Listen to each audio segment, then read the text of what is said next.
Bonjour, chers spectateurs, c'est encore une fois professeur Elias Bizuru. Je vais vous parler aujourd'hui d'un enseignement qui est très important, qui va t'aider dans ta vie, dans la vie de tous les jours. C'est un enseignement que j'ai reçu de mon père spirituel, le prophète Philibanda, un des grands prophètes de notre génération. C'est un thème qui s'intitule « Qui est-ce qui intimide le diable ?» Nous allons apprendre à intimider le diable. Le diable peut être intimidé, mais 5 choses intimident le diable plus que toute autre chose au monde. Nous allons parcourir ces 5 choses qui intimident le diable. Quand il voit ces choses en toi, le diable va te fuir. C'est une façon de résister le diable, une façon qui va t'aider dans ta vie de tous les jours. Ça m'a aidé et je suis sûr que ça t'aidera aussi. La première chose qui intimide le diable, c'est la foi. On peut avoir la foi en quelque chose, on peut avoir la foi dans l'argent, on peut avoir la foi dans la richesse, on peut avoir l'argent dans des choses, la foi dans des choses, mais on peut aussi avoir la foi en Dieu. La foi en Dieu, c'est de cette foi-là dont je vais parler aujourd'hui. Le diable n'aime pas quelqu'un qui opère par la foi. Il veut que tous nos opérations en fonction de ce que nous voyons. Donc, d'opérer en contradiction avec la parole de Dieu. De vivre en fonction de ce que nous voyons et non de vivre en fonction de ce que nous croyons. Les croyants, ils vivent en fonction de ce qu'ils y croient, non en fonction de ce qu'ils y voient. La foi, si petite soit-elle, peut soulever les montagnes. Jésus a dit que si nous avons une foi comme une graine de moutarde, nous pouvons soulever les montagnes. C'est écrit dans Matthieu chapitre 17, verset 20. Vous pouvez lire vous-même. La foi, mais une foi qui porte de fruits. Parce que la Bible nous dit, la foi qui n'a pas les actes, c'est une foi morte. Une foi sans les œuvres, c'est une foi qui est morte. C'est la foi qui produit la confiance. Avoir une totale confiance en Dieu. La foi, c'est comme un arbre et le fruit, c'est la confiance. On peut avoir la foi, mais sans la confiance. Mais on ne peut jamais avoir la confiance sans la foi. Je peux te montrer comment la foi peut produire des miracles. On a eu ça dans le premier enseignement. On va trouver ça dans Exode, chapitre 14, verset 15. C'est quand le peuple d'Israël quittait l'Égypte, était bloqué sur la mer Rouge devant et l'armée du Pharaon derrière. Ils étaient bloqués entre les deux. Ne pouvaient pas avancer, ne pouvaient pas reculer. Et Moïse a commencé à implorer le Seigneur, à prier.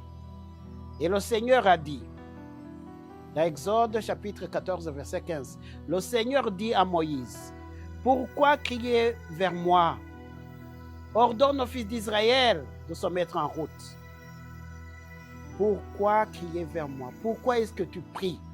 Dieu a empêché Moïse de prier. Pour une fois, Dieu a empêché quelqu'un de prier. Il a dit, pourquoi tu pries? Dites aux gens d'entrer dans la mer. Ça demande une confiance totale en Dieu pour pouvoir entrer dans la mer avant que les nœuds se départagent, avant que le chemin ne soit créé. Une foi pareille, c'est une foi qui a produit un fruit, c'est une foi qui a produit ce qu'on appelle l'habitation, qui a produit la confiance. Ils ont eu confiance en Dieu. Ils ont avancé dans l'eau avant que les eaux ne se séparent. C'est ça la confiance.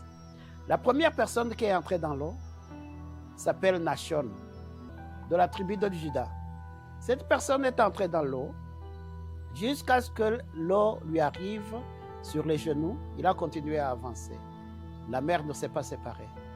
Il a continué jusqu'à ce que l'eau soit au niveau des hanches. La mer ne s'est pas séparée. Mais il a continué à avoir confiance en Dieu parce que Dieu dit avancez. Même si vous ne voyez pas, vous avancez. Même si vous ne savez pas, vous avancez. Même si vous ne comprenez pas, vous avancez. Ils ont avancé dans l'eau jusqu'à ce que l'eau lui arrive au niveau de la bouche. Et à ce moment-là, Moïse a étendu le bâton et la mer s'est séparée. C'est ça la confiance qui fait des miracles. C'est cette foi-là que Dieu veut que nous ayons. Et si tu as une foi pareille, je te jure, Satan est désarmé. Il est totalement désarmé. Il va même fuir devant toi. C'est le bouclier du salut. Même quand il envoie les fléchettes et les flèches, ça ne va pas t'atteindre. Tu es protégé. Tes organes vitaux sont protégés. Ta famille est protégée. Tout ce que tu fais, tu es protégé. Tu ne mourras pas, tu vivras. Et tu raconteras les œuvres de l'Éternel. Ayez la foi. Une foi complète, ça désarme le diable. Ça, c'est la première chose qui intimide le diable. Tu veux intimider le diable? Intimide-le par la foi. La deuxième chose qui intimide le diable, dans cette première partie, c'est l'intégrité. L'intégrité. L'intégrité va avec honnêteté. Soit un homme de parole, soit un homme de principe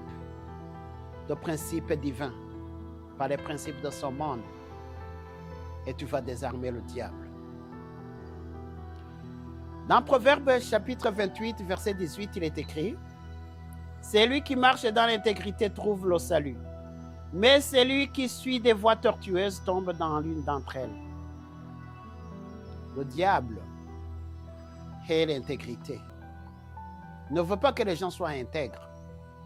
Est-ce que tu es intègre? Le diable n'aime pas. Parce que si tu es intègre, tu vas voir le salut. Il y a des gens intègres.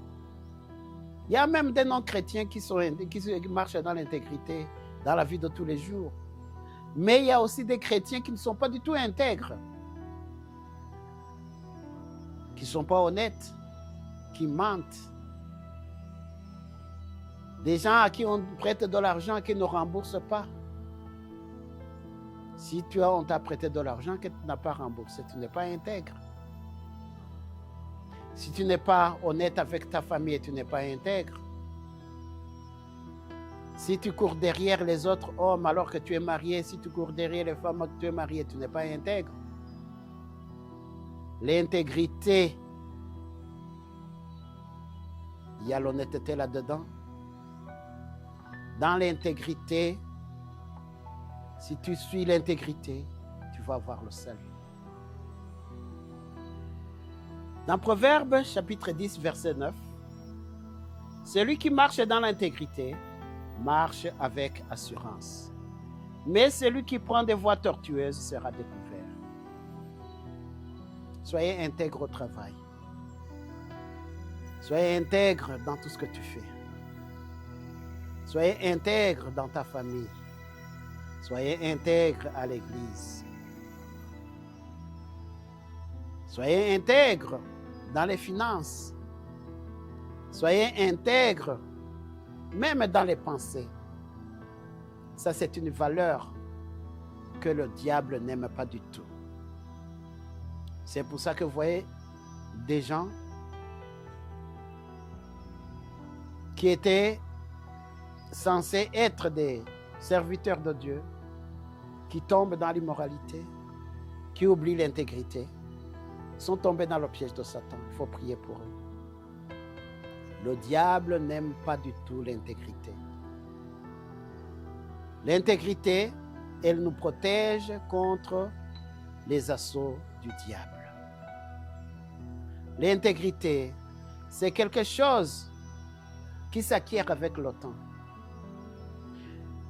Tu ne peux pas naître intègre. Tu deviens intègre. L'intégrité, c'est l'effort personnel qu'on fait pour devenir intègre et Dieu va t'aider. Tu peux prier pour être intègre parce que l'intégrité va te protéger contre le diable. Ça, c'est la première partie de ce message. Nous allons continuer avec la seconde partie sur ce qui intimide le diable, sur ce qui nous protège contre le diable dans la vie de tous les jours. Merci et à tout de suite.